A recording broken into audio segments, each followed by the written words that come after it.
Découvrez les opportunités boursières de la semaine à venir avec Trading Analyse. Quelles sont les actions à forte rentabilité? Quelles sont les devises intéressantes sur le marché du Forex? Pour les traders et particuliers, retrouvez Trading Analyse présenté par Alexandre de Ravel. Bonjour à tous et bienvenue dans ce nouveau numéro de Trading Analyse. Nous sommes le dimanche 1er août, voilà, ça y est, nous sommes au mois d'août 2021 et aujourd'hui on va voir du coup deux actions dans ce Trading Analyse. Eh bien je vous propose de commencer maintenant. Nous allons commencer sur l'action ici Neoen. Pardonnez-moi si je ne le prononce pas bien. En tout cas, c'est une action qui présente ici une configuration assez intéressante. Alors, on va regarder un petit peu ce que ça donne depuis à peu près, grosso modo, octobre 2018. C'est une action qui a une très très belle progression haussière, une explosion et forcément une correction. Sur cette correction, il se passe quelque chose d'assez intéressant. Alors, bien sûr, je vous ai mis, vous voyez en rouge, les niveaux de support et les niveaux de résistance et en vert les niveaux de support. On va avoir niveau de support par prix, niveau de support technique et bien sûr les objectifs et les stop loss en fonction de cela. Je veux juste vous mettre en évidence que depuis que l'on a eu cette fameuse correction, on a une stabilisation des cours qui se situe entre, voilà, on a stabilisé un petit peu sur les 43, on est venu chercher à peu près les 31, et maintenant ce qui se passe c'est que nos indicateurs se renversent. Déjà un premier élément à prendre en compte ici, alors moi j'adore les divergences, c'est que ça veut dire beaucoup de choses. On a ici, voilà, d'accord, hop, on va voir une très très belle divergence donnée par notre RSI qui peut signifier la fin de cette correction. Encore une fois, ce n'est que des indications, ce n'est pas de certitude, il n'y a pas de certitude. On a ici divergence, d'accord, on a des plus bas, deux derniers plus bas et une divergence haussière, et depuis on n'a pas réatteint le niveau des 31. Au contraire, on a même pété le niveau des 35 qui était une zone de travail, on l'a vu ici, zone de travail par les bougies, on est revenu, on s'est fait renvoyer à la baisse, on est revenu zone de travail, et on est au-dessus et on revient en contact en tant que support. Donc la zone des 35 devient ici un support, et c'est un support clé sur lequel on viendra calculer notre stop loss. Je vous dirai ça tout à l'heure. On va avoir aussi également nos moyennes mobiles, les moyennes mobiles ici qui étaient en beau croisement baissier, qui nous envoyaient bien à la baisse, repasse haussier sur ce niveau-là. Je vais vous le mettre en cercle, voilà. Et ça repasse haussier grosso modo ici. Ici on a notre fameux croisement. J'ai même changé la couleur pour que vous compreniez bien. On est sur du vert puisque on part sur un croisement haussier. Croisement haussier qui se fait ici, et regardez ce qui se passe. Donc effectivement, les prix rebaissent, viennent chercher le support des 35, mais également, qu'est-ce qu'on a sur le support des 35? On va avoir, la moyenne mobile. La moyenne mobile joue rôle de support également. Donc ici, on a une superposition du support technique donné par la zone des 35 et un support technique donné par la moyenne mobile, d'accord? On va avoir aussi quelque chose d'intéressant sur le RSI, c'est que toute la période de correction, ok, ici, toute la période de correction, le RSI était dans ce qu'on appelle une zone de progression baissière. Hop. Et au moment où on a eu cette divergence que l'on a ici, voilà, qu'on est d'accord, je vous la mets bien en évidence là, divergence haussière, on est passé au-dessus de la zone de progression haussière donnée par le RSI. Et depuis, on a pas mal d'indications qui sont plutôt positifs. On va avoir également le stochastique qui lui aussi est rentré en zone de progression haussière. D'accord.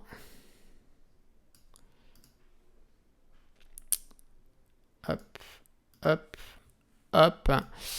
Voilà, comme ça, visuellement, ça étaye un petit peu mes propos. Donc là, nous avons nos indicateurs techniques stochastiques RSI qui sont passés en zone de progression haussière. On a alors, effectivement un croisement en zone de surachat, ce qui peut avoir donné lieu à cette petite correction qui correspondait au support des 38, sur lequel on est venu travailler ici, grosso modo, une bonne partie du mois de mars. On est revenu travailler ici d'avril à fin avril, et puis après, c'est ce qui a fait qu'on a cassé ici, on est venu chercher des niveaux beaucoup plus bas. Néanmoins, on est revenu sur ces niveaux-là. Là, on travaille. Donc là, ici, un achat pour moi qui est assez intéressant. L'achat idéal, je le dis bien, l'achat idéal, il se situerait ici, d'accord? Voilà, l'achat idéal, il se situerait ici. Néanmoins, voilà, il n'y a pas de certitude qu'on vienne récupérer les prix ici. Le scénario idéal, moi je vous dis, c'est qu'on vienne ici et que sur du 15 minutes, par exemple, 30 minutes, on ait un signal d'achat. Ça nous permettrait de venir après chercher différents objectifs, avec l'objectif vraiment final très optimiste qui se situerait sur les 43. Mais on n'est pas à l'abri non plus que on fasse une cassure sur ces niveaux-là, avec soit un retour pullback, du coup on viendrait chercher l'achat sur le pullback, ou alors l'achat sur la cassure pour les plus courageux, avant d'aller chercher un scénario optimiste, ou soit on fait la cassure du pullback, la cassure de cette zone de résistance, et en fait on fait un direct. Ça, c'est les 3 scénarios possibles sur lesquels il faut se préparer sur cette action. On peut venir faire des achats, et on va voir un petit peu en termes d'objectifs et de stop loss ce que l'on pourrait gagner. Alors si jamais on fait un retour sur notre zone de 35 et qu'on a un achat, ici on pourra avoir effectivement un stop loss situé à peu près sur les 33,70. Pour se rassurer, ça nous ferait un stop loss à 4,20% en dévaluation, et donc bien sûr il faudra adapter la taille de sa position pour que ce stop loss vous fasse perdre ce que vous vous êtes restreint dans votre money management. Par contre, le premier objectif ferait gagner 7,94%. Le deuxième objectif, situé sur les 41, ferait gagner 16,39%. Et l'objectif ultra optimiste ferait gagner à peu près 22% sur ce trade. Donc effectivement, on peut mettre en place des stratégies de clôture partielle. On clôture un tiers ici, un tiers là et un tiers là. Comme ça fait une clôture totale sur les 43. On peut faire une clôture totale sur les 38, une clôture totale sur les 41, ou alors une clôture partielle sur les 38, une clôture totale sur les 41. Là, voilà, c'est pas à moi de vous dire comment gérer votre trade. Voilà, vous êtes trader, c'est à vous de savoir gérer vos risques. Mais pour ceux qui suivent mes formations, je pense que vous avez compris comment est-ce qu'on peut prendre ici le trade et comment est-ce qu'on peut le sécuriser au maximum en appliquant le money management. En tout cas, cette action est assez intéressante. Alors par contre, si jamais on vient faire un achat sur le niveau des 38, tout simplement, effectivement, ça ferait avoir un stop loss de sécurité qui se situerait sur les 12%. Dans ces cas-là, vous voyez que c'est pas top. Donc on serait obligé de prendre un stop loss qui correspondrait à peu près à la moyenne mobile ici que l'on a. Ça ferait un stop loss à 5%. À peu près autour des 36,50, 36,60. Et donc dans ces cas-là, le premier objectif serait pas l'idéal, il faudrait l'objectif à 43, ici qui se situerait sur les 43, qui nous ferait gagner 11,5%. Et dans ces cas-là, en termes de risk-reward, de ratio gain-perte, grosso modo, on serait correct.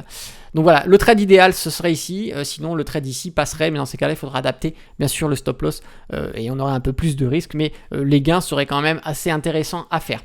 Donc voilà ce qu'il en est pour cette action. On peut maintenant partir sur Hut 8 Mining Corp, qui représente un petit peu des conditions assez identiques à ce que l'on vient de voir sur l'autre action, puisqu'on va avoir cette action qui effectivement faisait pas mal de surplace depuis grosso modo mars 2018. On avait une petite décote, et puis après depuis février on était dans un range constant que l'on va avoir grosso modo ici, avec des plus hauts et des plus bas, on tapait, rebondissait, etc.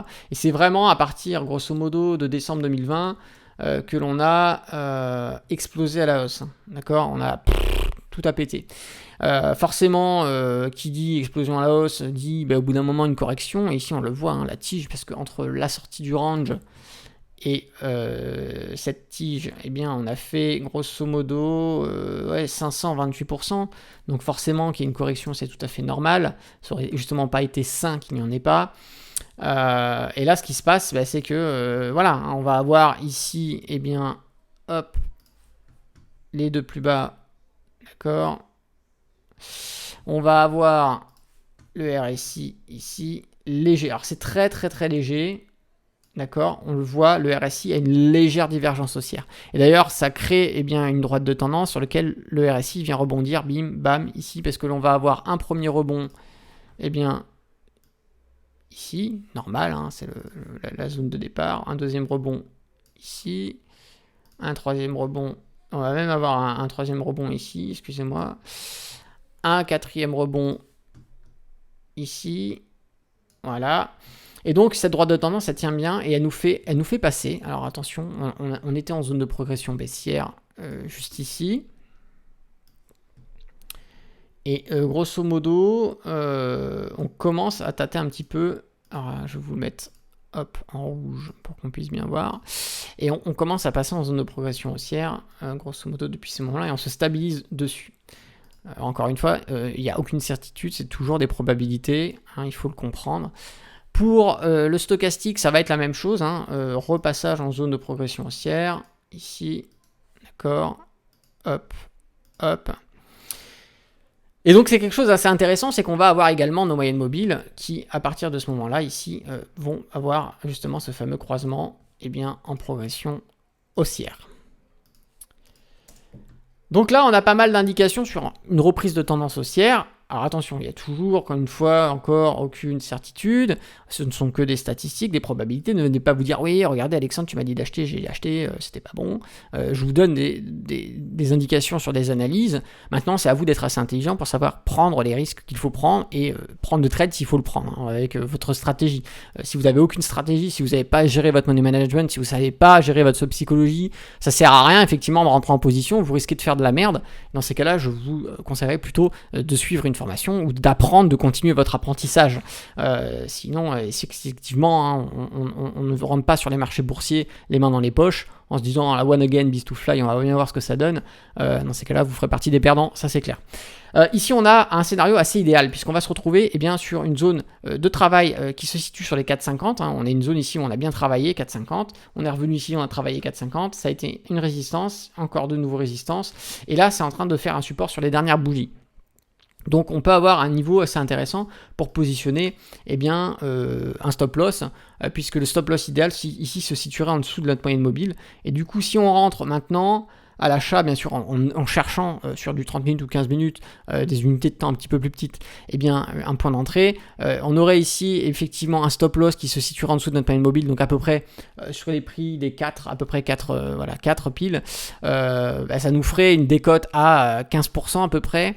Donc il faudra bien évidemment, on prend pas, si on a 2000 balles sur son compte, on met pas 2000 balles dessus parce que c'est le stop loss, sinon à moins 15%, il vous fera perdre 15% de votre portefeuille. Non. Donc là, après, ça dépend si vous autorisez un stop loss à 15%, ça vous regarde. Mais c'est complètement con. Ce que je veux dire, c'est ici, il faudra adapter encore une fois la taille de sa position pour que les 15%, si vous vous autorisez à perdre 1% par trade, que vous preniez moins en position pour que la perte sur ce stop loss corresponde à 1% de votre portefeuille. D'accord ? Si c'est 1%, ou 2% de votre portefeuille, si c'est 2%, etc., ou 0,5 si c'est 0,5, vous m'avez compris. Le trade ici, donc le stop loss se situerait à peu près sur les 4 si on rentrait maintenant. Et donc le premier objectif ici, la première résistance serait à 6%, c'est pas bon. Et là, la deuxième résistance serait à 5,50. 5,50, c'est ce qui nous permettrait d'avoir un risk-reward de 1 pour 1, c'est-à-dire qu'on risque rien pour gagner 1. Donc là, c'est le trade acceptable, c'est si le premier objectif de clôture se situerait sur les 5,50. Maintenant, on a du potentiel, d'accord ? Parce qu'on peut aller chercher les 6,30 que l'on va avoir. Ici, c'est 33% de gain sur ce trade. Et vraiment, le trade très optimiste, c'est d'aller chercher les 7. Donc, on se mettra peut-être légèrement en dessous pour éviter les fausses touches, parce qu'on est sur un chiffre fixe, un chiffre rond. Mais les 7, grosso modo, nous feraient gagner 48% sur ce trade. Donc c'est assez intéressant à prendre en compte, sachant que là, pour un risque à 15%, un trade à 48%, ça reste assez intéressant en termes de risk-reward. On est vraiment pas mal. Le scénario idéal, donc on va revenir à ce que je vous disais, vu qu'ici on a un beau niveau de support, c'est d'avoir un niveau d'achat et d'aller chercher notre trade. On peut par exemple faire une clôture partielle, pareil, un tiers là, un tiers là, un tiers là, mais on ne viendra certainement pas clôturer sur les 5, puisqu'ici ça serait assez naze en termes de risk-reward. Un autre scénario qui serait encore mieux, mais qui serait quand même très étonnant au vu de la configuration technique, ce serait d'aller chercher le niveau de support que l'on a sur les 3,50, peut-être même un petit peu au-dessus, puisqu'on pourrait, pourquoi pas, dessiner une droite de tendance qui se situerait sur les 2 dernières touches, et donc ça voudrait dire qu'on viendrait chercher un rebond sur la droite de tendance ici. Ça nous ferait prendre un stop loss qui se situerait légèrement en dessous ici, pareil à 15% de décote. Il faudra bien sûr adapter encore une fois la tête de sa position avec un premier objectif qui se situerait sur l'ancien support ici des 4,50. Un deuxième objectif sur les 5 qui nous ferait prendre 34%. Troisième objectif sur les 5,50 qui nous ferait prendre 49%. 6,30 ici, ça nous ferait prendre 70%. Et si on prend l'objectif très optimiste, ça nous ferait prendre 89% sur ce trade. Voilà, hein, les différents scénarios. Mais encore une fois, moi, voilà, ce scénario avec un rebond, ce serait très étonnant.